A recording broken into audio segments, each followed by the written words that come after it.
Hi, welcome to Trendy Output YouTube channel. Today I am going to try ID Fresh Ulavacharu. Zero preservatives, soaked overnight and slow cooked for more than 16 hours. Its weight 250 grams, price 110 rupees. Let's start the preparation. First, open the contents of the pack. Empty the contents of the pouch into a container and heat it on medium flame for 3 to 5 minutes. Once mix it well and wait for 3 to 5 minutes. 5 minutes completed. Now take it in serving bowl and serve hot. I am serving with rice. You can serve with dosa, idli or any dish as per your choice.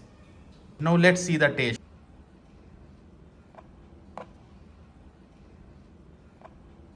Coming to review, ID Fresh Ulavacharu is very tasty and its texture also very good. Great for a quick meal with rice. Definitely you can try at your home. That's it. If you like the video, please like and subscribe.